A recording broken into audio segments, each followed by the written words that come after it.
Om.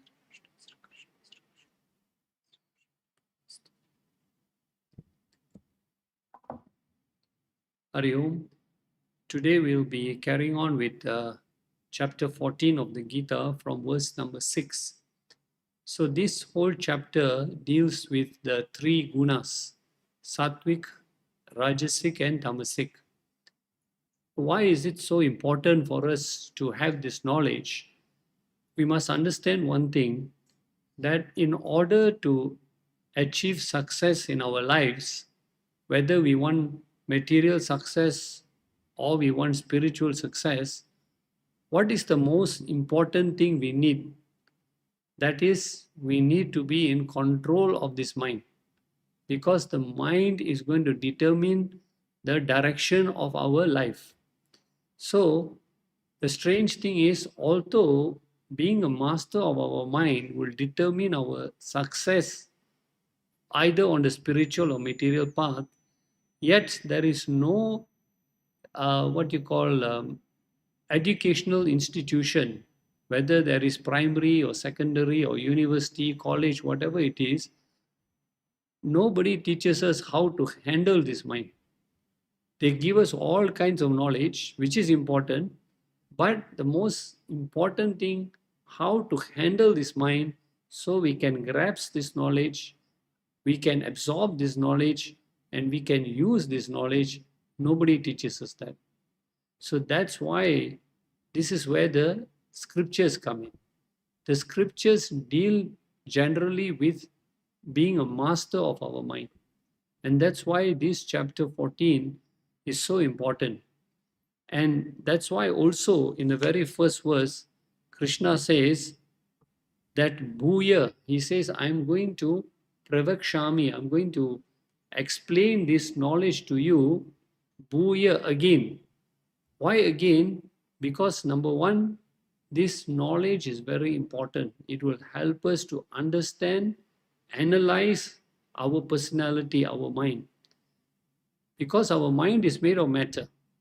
All of us have the same mind in terms of it is made of matter. But yet, because of the three gunas, all of us behave differently. So, depending which guna is dominating you will depend on the success you have in your spiritual path and your material path also. So, Krishna says, I will give you this knowledge again because number one, it is so important.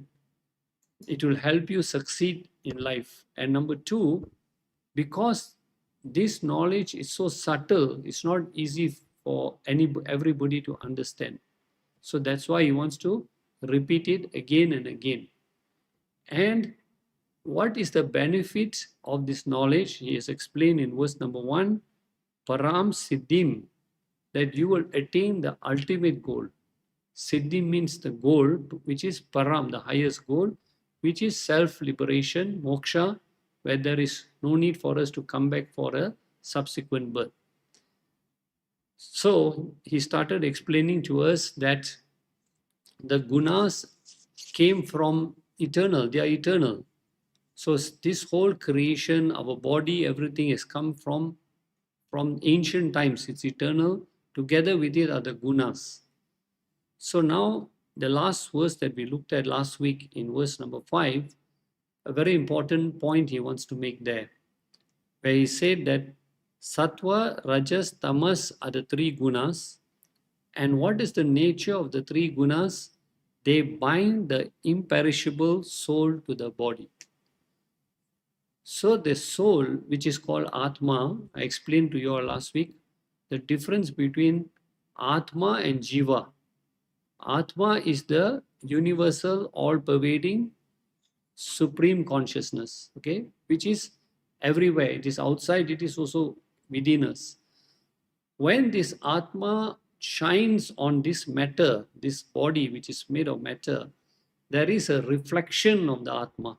Just like if yes, imagine a sun and there are many, many pools of water. When the sun is shining on all these various pools of water, how many suns are there? That many as there are pools of water, isn't it? If there are 100 pools of water, you will see 100 reflected suns. So the reflected suns are the jivas. That many bodies are there, that many jivas are there. But how many atmas are there? Only one. The sun is only one, the reflections are multiple. Now, what happens when this reflection comes alive in this body? It forgets its relationship with Atma, it identifies with this body, and it gets entrapped. What causes this confusion of the jiva is the three gunas. The three gunas have this binding effect. That's why the gunas are also known as rope, the three ropes, how they bind us to this body. So therefore, what is liberation?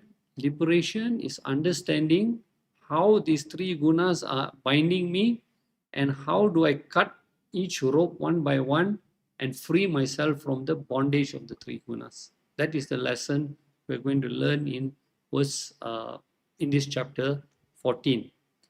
So there are 5 topics which Krishna is going to explain from verse 6 to verse 18. 5 topics which I've sent you the notes on your WhatsApp. And for those who are viewing this on YouTube, you can click on the link below and the 5 topics are mentioned there. So verses 6 to 18, Krishna is going to explain 5 topics concerning each of the gunas. So the first topic is called Lakshana. Lakshana means what is the characteristic of each guna. Sattvic guna, Rajasic guna, Tamasic guna. What is the characteristic of that guna? So he identifies the quality of the guna. The second topic he will talk about is Bandanam, meaning how do the gunas bind us? What is the mood in us? If we have Sattvic guna in us, what is our mood, our personality, our tendencies? And Rajasic and Tamasic also. So second is Bandanam, how we are bound. The third is called Lingam. Lingam means the indicator. So the indicator means since there are 3 gunas, one guna will always dominate over the other 2 gunas. How will I know which guna is dominating me right now? So Krishna will tell us the lingam of Sattvic guna, the indication, Rajasic guna and Tamasic guna. All 3 will be explained. The fourth topic is called Phalam. Phalam means when I'm in the mode of a particular guna and I perform an action, what will be the end result? Supposing I'm in a Sattvic mode, I perform action, what is the result? If I'm in a Rajasic mode, I perform action, what is the result? So he will explain to us that also, called Phalam. And the final one, the fifth one, is called Gatih. Gatih means when I die at the time of death, and supposing this guna is predominating, where will be my destination? If I die at the time Sattvic gunas are predominant in me, where will I go to? If I die when Rajasic gunas are predominant, where do I go to? And also for Tamasic gunas. So these 5 topics will be taken up by Krishna in verses 6 to 18. Okay. So we'll start now with verse number 6. Yes. Lakshanam. What is Lakshanam? Lakshanam is a characteristic. The characteristic. Okay. What is the characteristic of the guna? Okay. So now let us start with looking at first verse number 6, where he explains 6 is Sattvic Lakshanam. Verse 7 is Rajasic Lakshanam. Verse 8 is Tamasic Lakshanam. So the first topic is explained in these 3 verses. Okay. Sattvic Lakshanam, Rajasic Lakshanam, Tamasic Lakshanam. So we will look first at verse number 6, which explains Sattvic Lakshanam. So the Lord says, Tatra, meaning among the 3 gunas, Sattvam. What is the Lakshanam of Sattvam? the first description of Sattvic Guna is, it is Nirmalatvat. Now you've heard the name, some ladies are called Nirmala. So it comes from this word Nirmal. Or sometimes men are called Nirmal. You've heard that name, right? What does Nirmal mean? Nirmal means that which is pure, which is free from impurities. There is no dirt in Sattvic Gunas. So when we talk about purity, means it is transparent. What do we mean by purity of Sattvic Gunas? There is no taint of Rajas or Tamas. It is pure by itself. Rajas and Tamas cannot taint the Sattvic Gunas. Okay, they always remain pure. So when we talk about Sattvic Gunas purity, it means what? If Sattvic Gunas are predominant in you, you will always have pure thoughts in your mind, good thoughts in your mind, noble thoughts in your mind. So always when we have this kind of thoughts, I want to go to temple, I want to go on a pilgrimage, I want to go to listen to spiritual lectures, that means these are your Sattvic Gunas which are predominant in you now. They are always generating very pure and noble thoughts. So that is the first characteristic of Sattvic Gunas. Second is, Sattvic Gunas are Prakashakam. Prakasha, this comes from the word Prakasha, which means effulgence, lights, Prakasha. Okay? Full of lights. You know, when we see some enlightened person, we say what? He's like a shining person. Not that light is coming out from his eyes and ears and all that, but we say he's a very enlightened soul. So what does it mean to us? It means that when we read the scriptures or when we come for spiritual talks, we are able to easily absorb this knowledge because our mind is in Sattvic mode. The nature of Sattva is prakasham, it is bright, it is able to receive all kinds of knowledge and absorb the knowledge. It is very receptive to knowledge. You're always thirsting and hungering for more knowledge. So you're in search of this knowledge. And this knowledge, what you say, you get, it is easily absorbed, so you're able to understand it also easily. So that is prakashakam.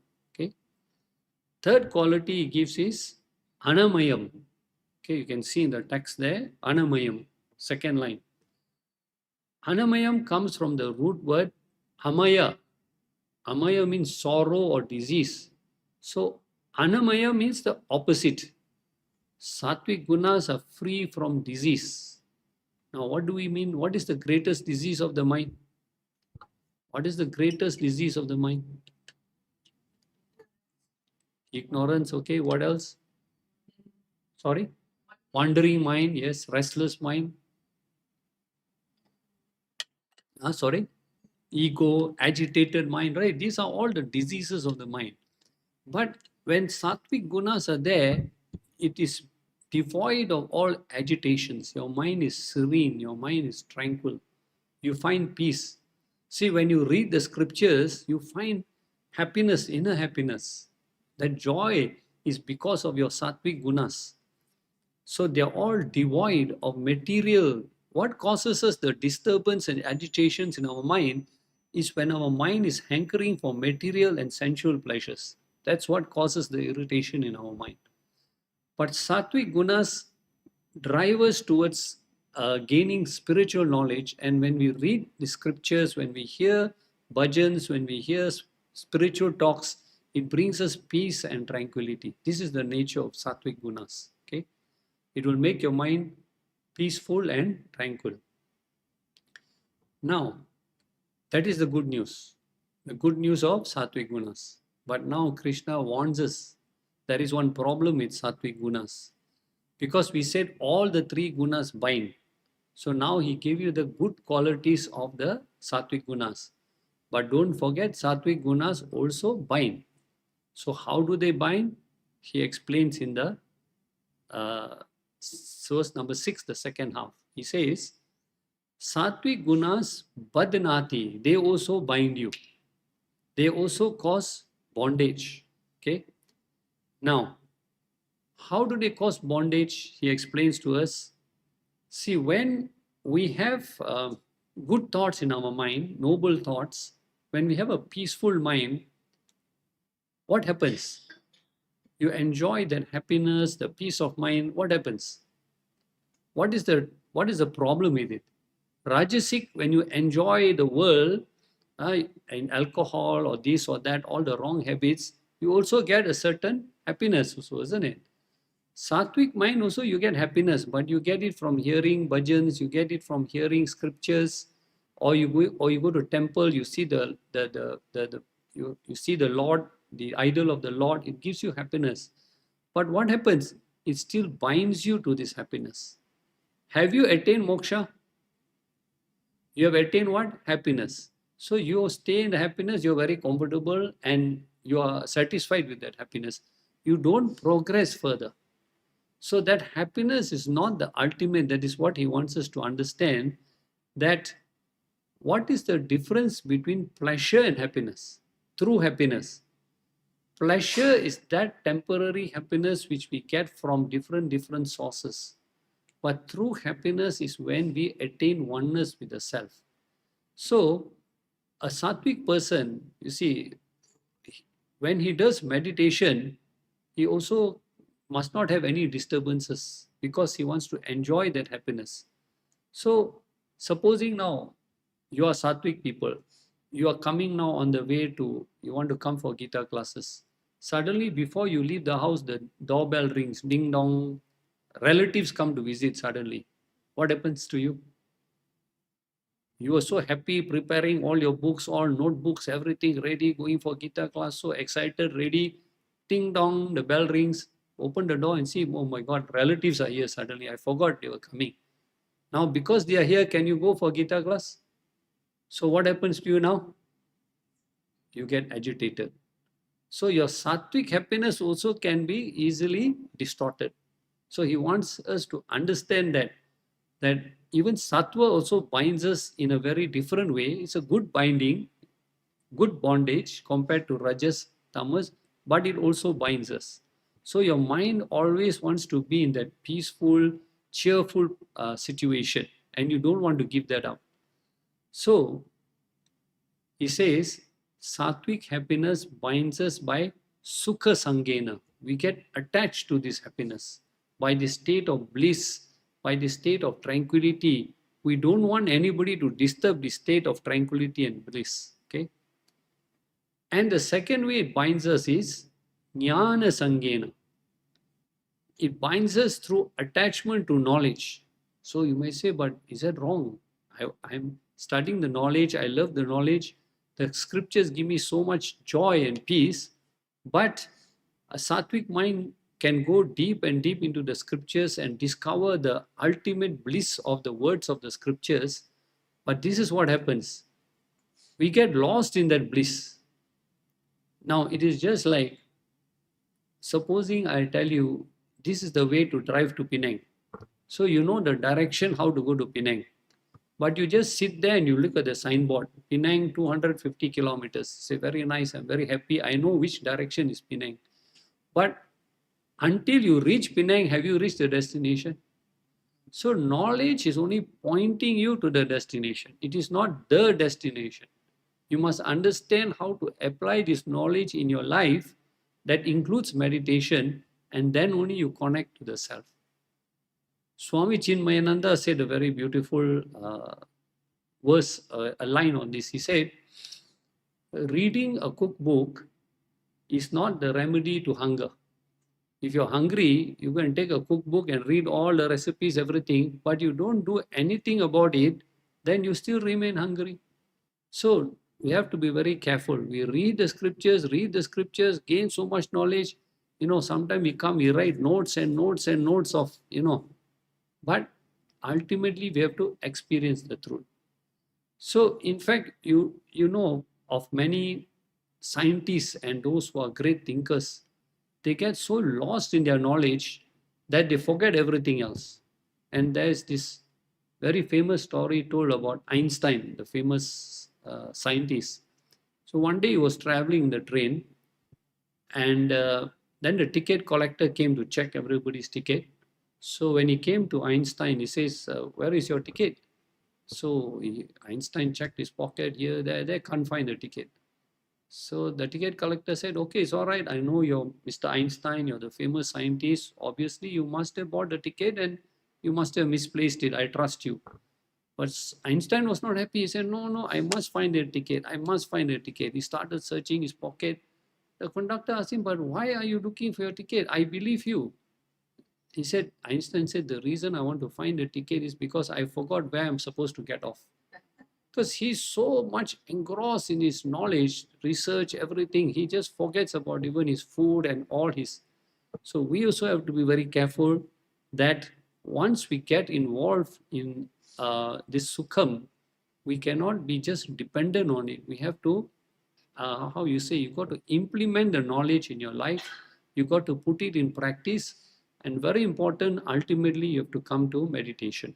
Because it is meditation which will help you to connect to that divine within you. So that's why there is karma yoga in the Gita, path of action, bhakti yoga, path of devotion, jnana yoga, path of knowledge, and ultimately comes dhyana yoga, Dhyana, which means meditation. So there is a progress on our spiritual path.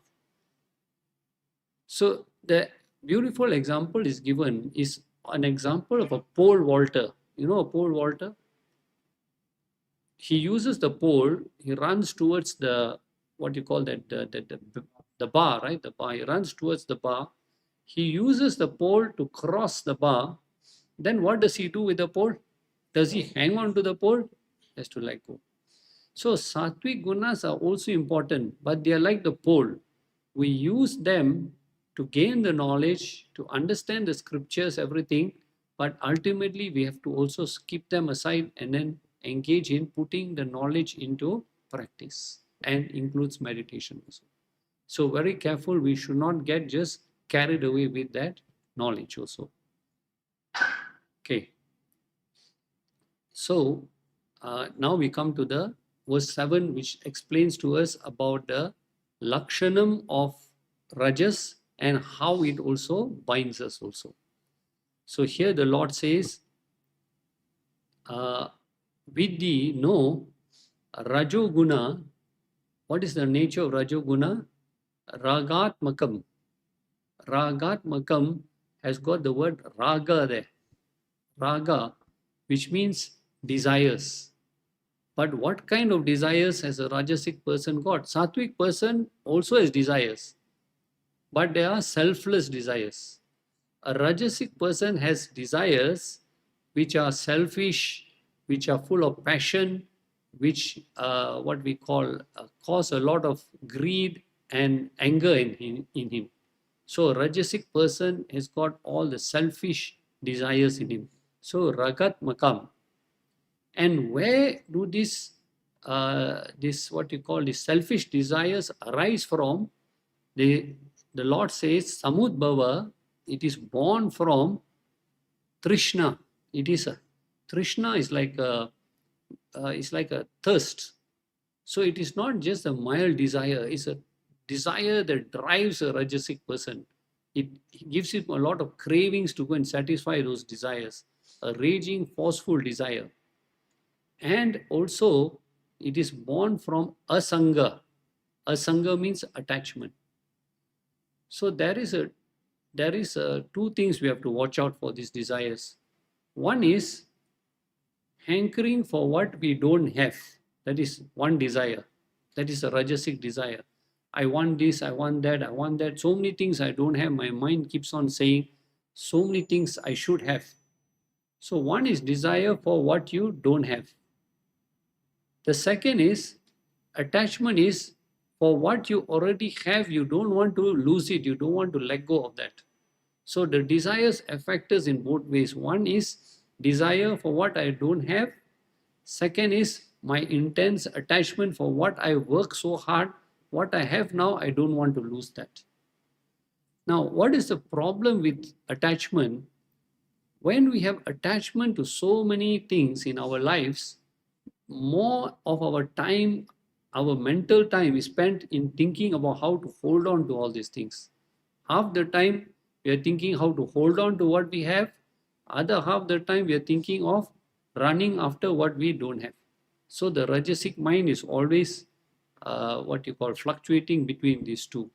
Okay, and the problem with the rajasic mind is he always likes to compare with what other people have. And the minute he sees that somebody has more than him, then he has to work harder to get even more than what that person has. So this is the hankering that drives a rajasic person.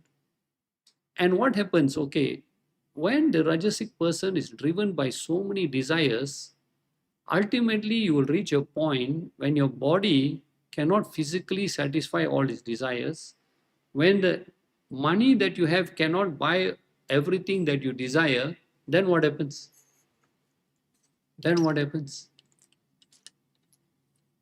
When a person cannot satisfy these desires with the money he has, or physically is not able to satisfy all his desires, then what happens? Sorry? Then he violates dharma, isn't it? Then he has to find shortcuts. That's where he takes bribes because he wants money fast to satisfy all his desires. That's where he resorts to cheating, scamming, stealing, etc. They drive him towards violating dharma also. So these are the dangers of uncontrolled desires. Okay. Then, so this is the Lakshana of Rajasic desires. Now the question is, how do they bind us? Okay. So all the desires are there, fair enough, but they also have a binding effect. So what is the binding effect? He says, Rajasic gunas nibadnati.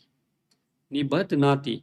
Now, look at the terminology, the wording used for Sattvic gunas. When we talk about bondage, what was the word used for bondage?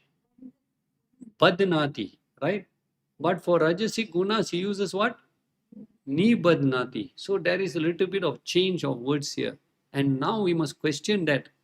Why Sattvic gunas, he talks about bondage, he uses the word badnati, verse 6. Can you all see that? Right? When we come to verse 7, he talks about bondage of Rajasic gunas. He uses the word now nibadnati.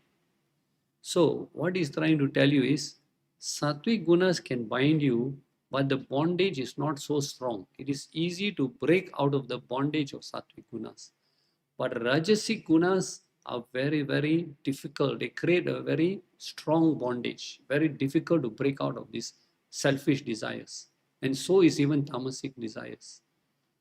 So even in chapter 3, he told us that these rajasic and tamasic desires are the most difficult because they give us instant gratification. We get instant happiness from them. So very difficult to give up all these rajasic and tamasic desires. So here he uses the word nibadnati, very strong bondage. How does it create bondage? Karma sangena. It attaches you to action. So think now, desires are endless in a Rajasic person's mind. When the desires are there in the mind, what happens? It drives a person to action. So continuous desires drive a person to continuous action, a life of continuous actions. Actions for what? Not actions to help the world, to do good, to do noble things, but actions to satisfy his material and sensual desires. So driving you to those kind of actions. And what happens when you are driven to such actions? Supposing you get what you want. Okay, you have a desire, it drives you to action, you get what you want. What happens? End of story? We all know this, we all have experienced this, right? Our desires come in, drives us to action, we get what we want, then another desire comes, drives us to action, we get what we want. Happy? No, not happy. Again, another desire comes. So, one is you get what you want, but it drives you to more desire. What is the difference between desire and more desires? Desires come, drive you to action. Another desire comes, desire comes, drives you to action, you get what you want, another desire comes. Desire upon desire means what? Huh? Greed. It is greed, isn't it? Ultimate, multiple desires coming in means what? There is greed in you. Now you have lost control of the desires already. You are unable to control. So downside of satisfying desires also problem. What happens if you are unable to satisfy desires? Then what happens? Pressure or pleasure? Depression, anger. So just think, satisfied desires lead to greed, unsatisfied desires lead to anger, disappointment, agitation, etc. Because anger is defined as a barrier to your desire. Anytime there's a barrier to your desire, it creates anger. And the intensity of the anger depends on the intensity of your desire. The more intense your desire, you can't get what you want, the more intense your anger or disappointment or frustration or depression, whatever it is. So both ways you have problems now. And the problem doesn't stop there.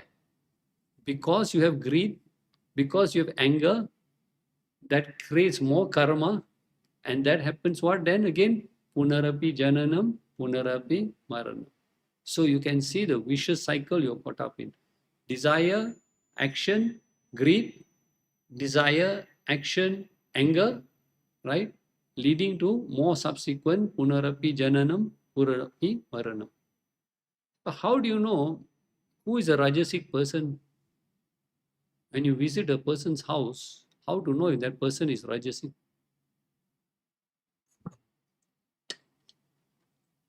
How do you know? You want to know is sattvic, rajasic or tamasic? How do you know? Lot of possessions. Sattvic person, you see a lot of godly things in his house, no? Right. Rajasic person, you will see only posters and pictures about him only. Receiving awards from this polo, picture with this VIP, picture with that person, picture full of, whole room will be pictures of himself only. It's not concerned about other people only. All his awards and rewards all will be there. That's what he will point you to. So that is a rajasic person. So we must understand the difference between actions performed by a sattvic person and actions performed by a rajasic person. Actions performed by sattvic person give him peace of mind, tranquility of mind, inner happiness, inner peace. Actions performed by a rajasic person only gives the person an agitated mind, irritated mind, restless mind. So, sattvic person is also active, rajasic person is also active, but the difference is the tranquility of the mind. One has tranquility, one has agitation in the mind. So, Krishna says that is how rajasic gunas also bind us. We have to. So now we know if we are constantly driven by our desires, we know therefore rajasic gunas are predominating in our mind. So how do we get out of it? That Krishna will explain. Okay. But if always noble thoughts, good thoughts are arising in your mind, then you know that sattvic gunas are predominant in you. Now we come to verse number 8 to see how tamasic gunas, the nature, the lakshanam of tamas, and how tamasic gunas also bind us also. The Lord says, so the word is interesting here, you must see in the Sanskrit text, verse 8. You see in the first line the word tu. Tu means on the other hand. So that's telling us that tamasic gunas are totally different from sattvic and rajasic gunas. It's completely different. Okay. Tu, Lord says, Vidhi, may you know that tamasic gunas are, they arise from two qualities. Where are these tamasic gunas? They become stronger and stronger in us because of two qualities. One is called ajnanam. Jnanam is knowledge. So ajnanam is ignorance. A tamasic person is not interested to know anything. He is very happy in his own world. Actually, they say ignorance is bliss. He is very happy. Don't go and disturb tamasic people. They're very happy in their own world. So, but that ignorance is the very nature of a tamasic person. Ajnanam. That is first. Second is mohanam. Mohanam means comes from the word moha or delusion. So, what is this delusion? Delusion is from birth itself, we have been told that this life is to eat, drink, and be merry. Right? Go to college, university, get a degree, get a good job, earn a lot of money, buy big house, big car, everything. So our whole lives, right, is gone on the same track. What do we do? The five most important things all of us do: we eat, we drink, we sleep, we work, and we procreate. Five things all of us do. Okay. Then you have to ask yourself, a tamasic person won't ask himself, but we sattvic people have to question, if these are the only five activities I'm doing, then how am I different from an animal, from an insect, from all this? Because they also do all the same five things. So we need to question the purpose of human birth. What is the difference of human birth compared to every other creature or creation of the Lord? And we understand that the big difference in a human birth is that we have been gifted with the intellect, the buddhi, which animals, insects, plants, etc. all don't have. So why have we been gifted this buddhi is because to understand the scriptures, to get out of our state of ignorance and to worship God and to be one with God. So, but mohanam is the person looks at the whole world in a state of confusion. They don't know what is their life all about. They are in a state of delusion. Okay. Yes, yes. Gunas are in everything, even in the devas and in the asuras, everywhere the three gunas are in. Because gunas are in prakriti. Prakriti is matter. Wherever there's matter, there are three gunas. Only thing is the proportion and which one dominates. That's the only difference. Okay, so in animals also there are the three gunas. So mohanam and ajnanam are the two problems that create more and more tamasic gunas in us. As long as we remain in a state of ignorance, the tamasic gunas will get stronger and stronger in us. So now the Lord says, how do they bind? Again, he uses the word nibadhanati. Again, separate from the word in sattvic binding is only badhanati. So very strong bondage, nibadhanati, very firm bondage. How do they bind us? Pramada. This is the nature of a tamasic person. Pramada means carelessness, oversight. You know, what they call in Malaysia, we call what? Tidak apa. Don't care. You know, I just do the work, whether it is good or bad, I don't care how it comes out. So pramada, never learns from his mistakes and tries to improve himself. Couldn't care less attitude, pramada. Next is alasya, which is laziness, inertia. Such a person always tries to find ways to do minimum work, how to avoid duties, responsibilities, and the biggest problem of a tamasic person is procrastination. What can be done today, do tomorrow. What can be done tomorrow, do next week. No need to do so. Why want to do so fast? Procrastination. And the next quality is nidra or sleep. So sleep actually can be defined in two ways. One is, the word sleep means one who is, see, we all sleep, right? Sattvic people also need to sleep. Rajasic person. So what is the difference with the tamasic person sleeping? Excessive sleeping, isn't it? Excessive sleeping. So one is to describe a person who spends a lot of hours wasting in indulging in long hours of sleeping. Second also, here nidra sleep indicates lack of interest or pursuing anything to change his life. There's no interest in him. You know, you tell him to go to temple, not interested. Go for spiritual lecture, not interested. Just leave me alone. I want to just sleep also. Okay. So a tamasic person is allergic to learning new things to improve himself. So how does a sattvic person now derive joy? How does a sattvic person derive joy?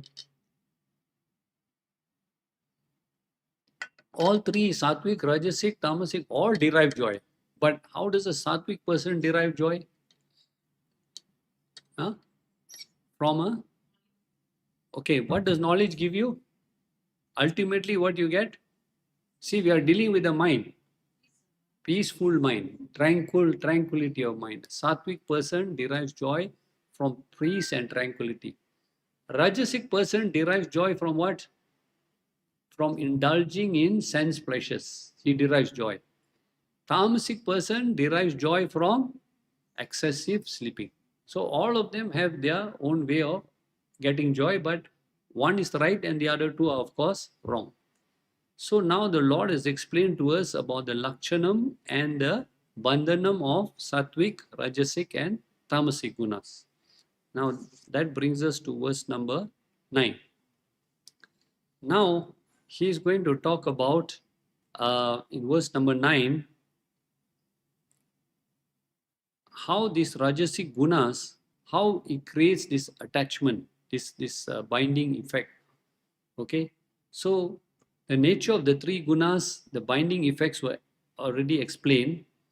So now we must understand one more thing. Although these gunas bind us, don't forget we have the free will to change, because the gunas do bind us to certain type of thoughts, certain type of activities. But because human beings have been also blessed with free will, which is called Purushartha in Sanskrit, Purushartha means free will, you can change the nature of your gunas through right actions. So here, again, this is what Krishna will summarize here in verse number 9, when he says, Sattvam, sattvic gunas, sanjayate, attaches a person to sukhe or happiness. So the person derives happiness, peace of mind, tranquility of mind when he pursues the spiritual path. But you see, when we are sattvic and we have this happiness, we have so much of tranquility on the spiritual path, we must be always alert, because what should we be vigilant, what should we be alert for? That there are certain what we call situations. You see, the world is having so many attractions.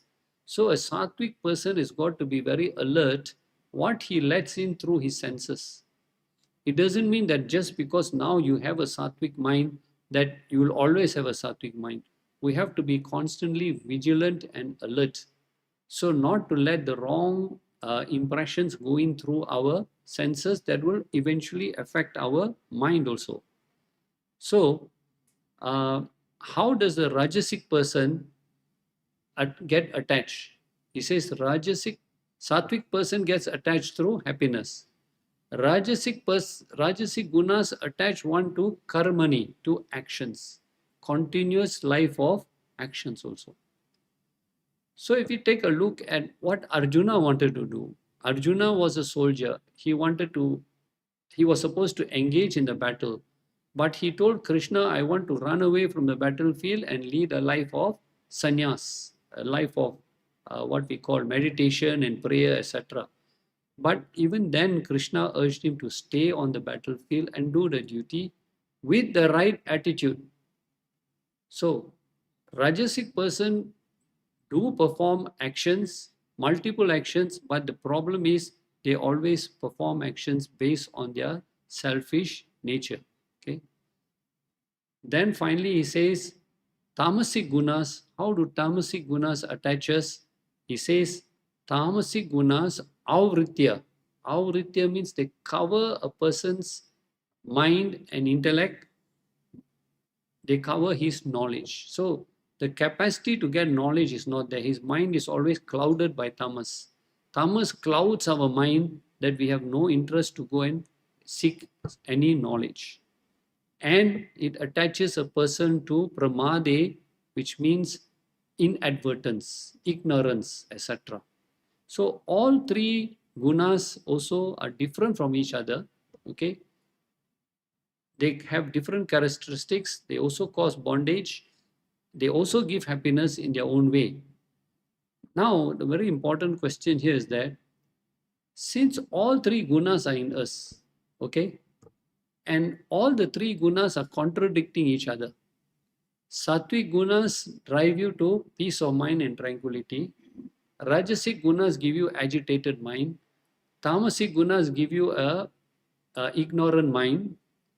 All three gunas are in us, but how do we behave can change even throughout the day. You see, that's why when are sattvic gunas the most strongest? If you take in a day, when are the sattvic gunas the most strongest? Early morning, especially when Brahma Muhurat. When is Brahma Muhurat? What time is Brahma Muhurat? 1.5 hours before sunrise. That is Brahma Muhurat.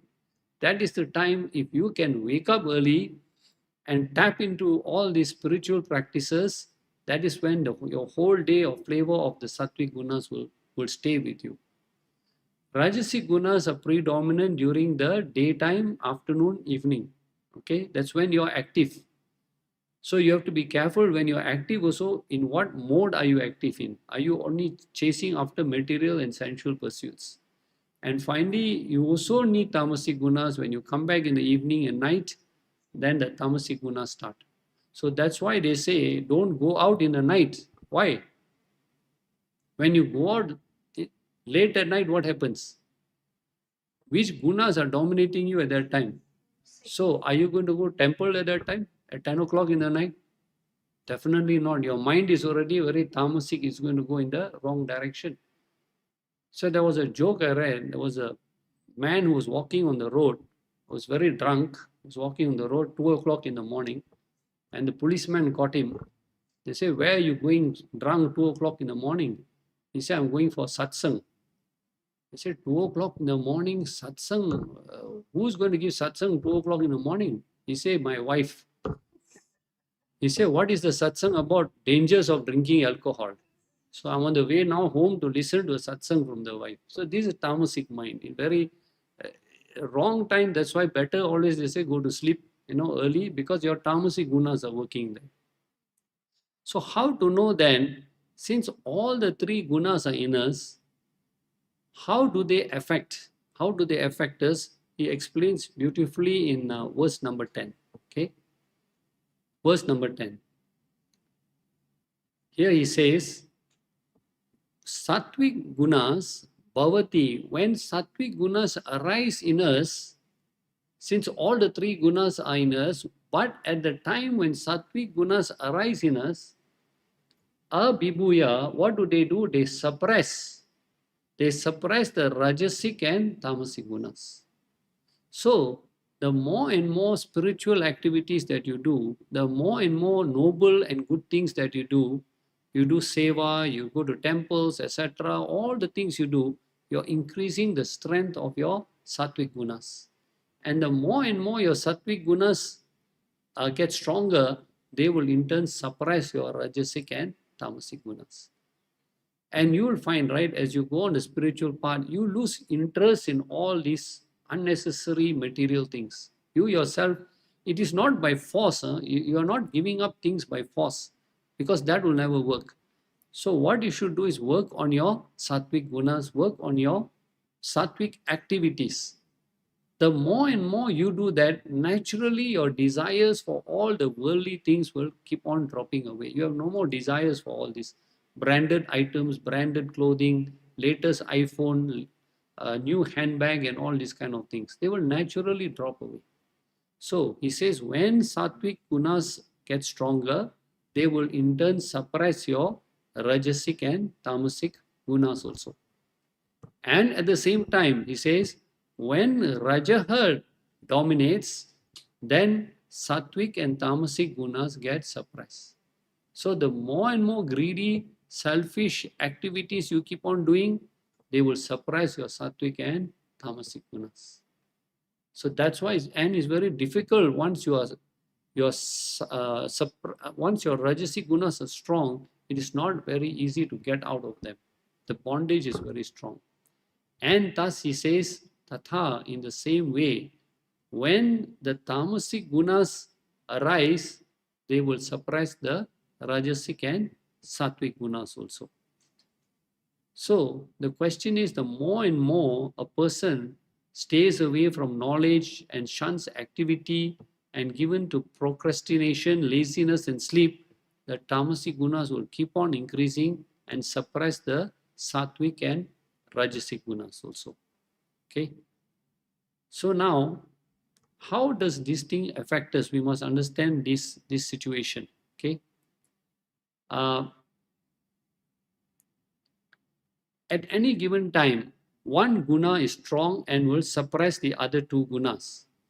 So, what determines which guna will dominate at the waking state? Okay. In the waking state, we have the free will. What are the actions that we perform? Now, this is very important. Huh? In the waking state, whatever good actions we perform, what happens is there is something called sanskaras. Have you heard of this word sanskaras? They are called mental impressions.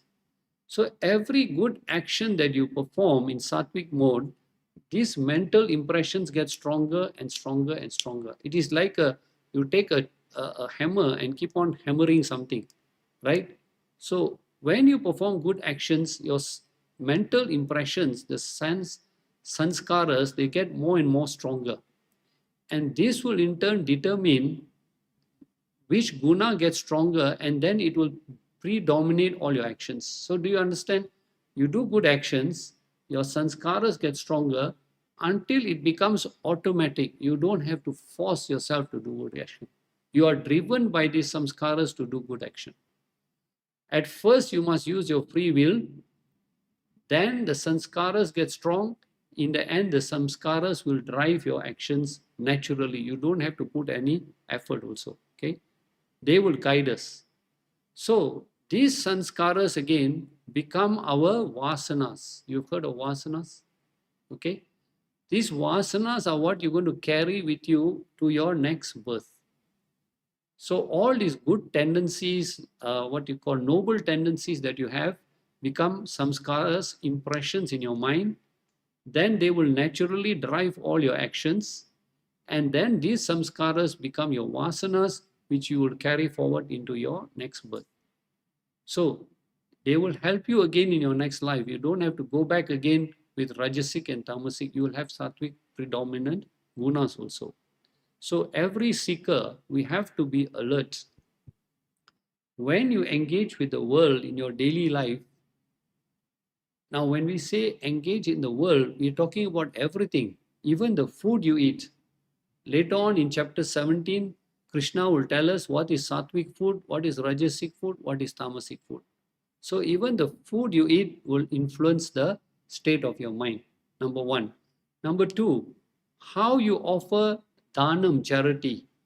If you offer as a selfless act, saying that you are an instrument in the hands of the Lord, that will become sattvic and will also influence your mind. But if you give with arrogance, you give with pride, that same dhanam will increase your rajasic gunas also. So you have to watch every activity, the type of books you read, the type of friends you mix with, company you mix with, the places that you go, everything is going to influence your mind. Every sattvic action will strengthen your sattvic gunas. Every rajasic action will strengthen your rajasic gunas and so forth. So therefore, we have to be constantly alert to the type of actions we are doing and what our senses are exposed to. So what are the senses called in Sanskrit? They are called jnana indriyas. Okay, indriyas means senses. The word indriyas also means tentacles, because your senses like to go out to the world and experience everything. And they are called jnana indriyas because they bring knowledge into your mind. Without these five senses, you cannot gain any knowledge. So your eyes, nose, ears, tongue, and skin are called the five jnana indriyas. So it is very important what are the actions we perform in the waking stage. Now that brings us to verse number 11 here. In verse number 11, the Lord will talk about Lingam. What is Lingam? Lingam means the indication which Guna is predominant in you now. So through these characteristics, you can tell which Guna is dominating in you. Okay. So verse number 11 talks about Sattvic Lingam. Verse number 12 talks about Rajasic Lingam. And verse number 13, the Lord will talk about Tamasic Lingam. Okay. So we will look at now Sattvic Lingam. Okay. The Lord talks about Sattvic Lingam. He says, Yada, when Prakasha, there's illumination, there is light. Jnanam, there is knowledge. So these are the two things. Prakasha against means when you are receptive to spiritual knowledge. When you go and listen to lectures, your mind is very receptive to spiritual knowledge. You have a thirst to listen, you can easily understand, you can easily absorb. That means the Sattvic Gunas are now predominant in you. Number two, when your jnanam, when your knowledge keeps on getting more and more increasing, that is when Sattvic Gunas are dominating in you. And where are all these? He says, Asmin Dehe. Where is this knowledge and enlightenment happening? It is within you. So the more and more you feel peace of mind, the more and more you feel tranquility, the more and more happiness you feel when you go to temples, you go to pilgrimages, when you go to hear spiritual talks. That means the Sattvic Gunas are now predominant in you. And not only just within you, he says, Sarva Dwareshu. Sarva Dwareshu means all the doors of your body. What are the doors of your body which are receptive? Your eyes, your nose, your tongue, skin and ears, right? That's why when you go to a temple, you're engaging all your five senses. All your five senses, people always ask, why go to temple? You're actually, when you go in a temple, if your five senses are alert, you are engaging all your five senses in the temple. How? Your eyes see the form of the Lord. You fix your eyes on the form of the Lord. Your ears hear the sound of the chanting of the mantras and the sound of the temple bells.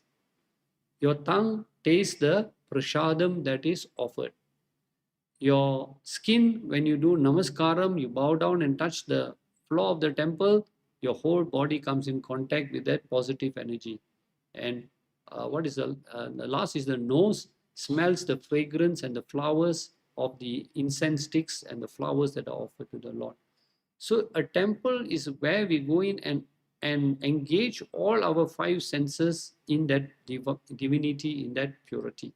So it's very important that we realize this. All the five doors, the gateways are bringing knowledge to your mind, okay?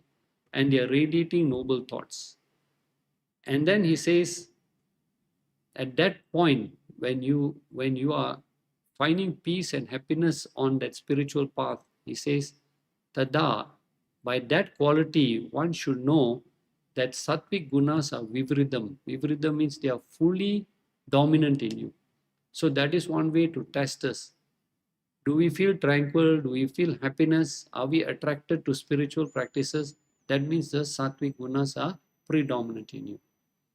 So we will come back next week and look at how the lingam of the Rajasic and the Tamasic Gunas also, from verses number 12 and 13. Okay, right? We will end with the prayer. Vasudeva Sutam Devam Kansa Chanura Mardanam Devaki Paramanandam Krishnam Vande Jagadguru.